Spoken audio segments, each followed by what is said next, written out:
जो सपना देखा था 2012 में जब आर्चरी शुरू करी, तो वो आज पूरा हुआ पेरिस पैरालंपिक्स में।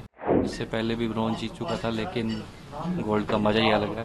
5-7 मिनट बिल्कुल ऐसे ही कह लो कि पाँव ज़मीन पे नहीं लग रहे थे, लेकिन फिर फाइनल से पहले कहीं ना कहीं इस बात का भी एहसास था कि अभी एक मैच और बाकी है और यहीं आके सेटिस्फाई नहीं होना, सिल्वर से सेटिस्फाई नहीं होना है, गोल्ड जीतना है। कहीं ना कहीं मैं उस रिदम में बना रहा, उस साइकोलॉजिकली मैं उस मोमेंट में बना रहा और मैं कामयाब भी हुआ इसी तरीके से गोल्ड मेडल जीतने में।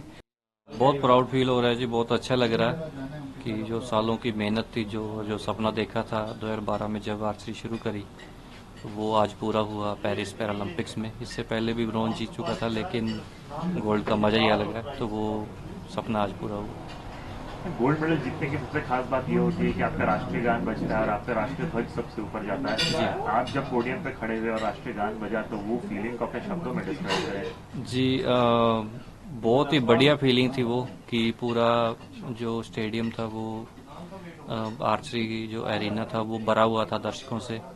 और जो हमारा ट्राई कलर है, राष्ट्र ध्वज है, वो ऊपर जा रहा है, राष्ट्रीय गान बज रहा है। तो एक खिलाड़ी के लिए सबसे प्राउड मोमेंट होता है वो। और मुझे इस बात की खुशी है, मैं इस भाग्यशाली हूँ कि वो मोमेंट मेरी वजह से वहाँ पे पॉसिबल हुआ और जो इतने सारे लोग थे वो मान सम्मान दे रहे थे इंडियन ट्राई कलर को।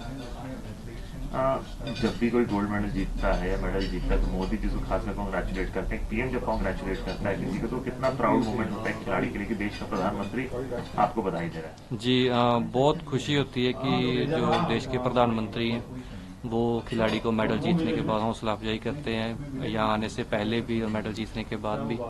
तो उन्होंने भी सोशल मीडिया के जरिए मुझे बधाई दी, अभी बात होने वाली है उनसे कल। तो बहुत खुशी होती है कि प्रधानमंत्री खुद खेलों को इतना सपोर्ट करते हैं, इतनी अच्छे से निगाह रखते हैं इन चीज़ों पर, खिलाड़ियों के लिए समय निकालते हैं, तो ये अच्छी बात है।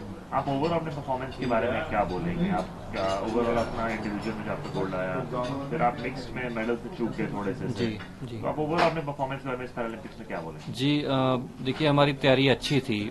हमारी जो टीम थी साई सोनीपत में प्रैक्टिस कर रही थी और पहले दिन से ही हम दो इवेंट थे, इंडिविजुअल और मिक्स, हम दोनों में ही मेडल सोचकर चल रहे थे। हालांकि ये बात हम उस टाइम तक जाहिर नहीं करते बाहर, लेकिन आपस में टीम में जो हमारी रणनीति, जो सलाह होती थी वो इसी बारे में होती थी। फिर हमारा फ्रांस में भी कैंप था 15 दिन का, तो इंडिविजुअल में मेरा मेडल आ गया था और मेरे से एक दिन पहले जो मेरी टीममेट थी पूजा, वो ब्रॉन्ज मेडल से पहले ही क्वार्टर फाइनल में बाहर हो गई थी।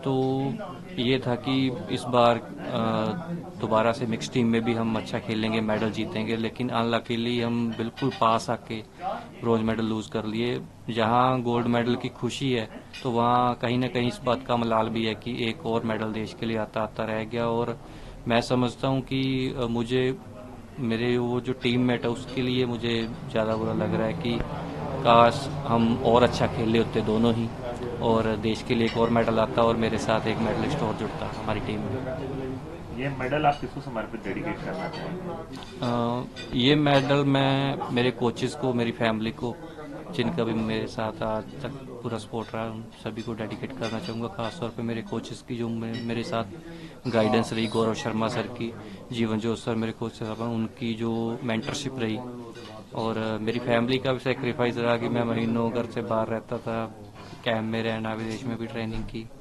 तो फैमिली को टाइम कम दे पाए, तो उनका भी बहुत बड़ा योगदान है। तो इन फैमिली को, कोचेस को मैं डेडिकेट करना चाहूँगा मेडल। मेडल के बाद सेलिब्रेट कैसे किया, भांगड़ा वांगड़ा किया? एक्चुअली बहुत ज़्यादा खुशी तब हुई थी जब मैं फाइनल में पहुंच गया था, सेमीफाइनल जीत चुका था। कोच साहब से भी हमने 5-7 मिनट बिल्कुल ऐसे ही कह लो कि पाँव ज़मीन पे नहीं लग रहे थे, लेकिन फिर फाइनल से पहले कहीं ना कहीं इस बात का भी एहसास था कि अभी एक मैच और बाकी है और यहीं आके सेटिस्फाई नहीं होना, सिल्वर से सेटिस्फाई नहीं होना है, गोल्ड जीतना है। और कहीं ना कहीं मैं उस रिदम में बना रहा, उस साइकोलॉजिकली मैं उस मोमेंट में बना रहा और मैं कामयाब भी हुआ इसी तरीके से गोल्ड मेडल जीतने में। तो उसके बाद मिली जुली फीलिंग रही, क्योंकि फ़ोन मेरा कल से बंद था।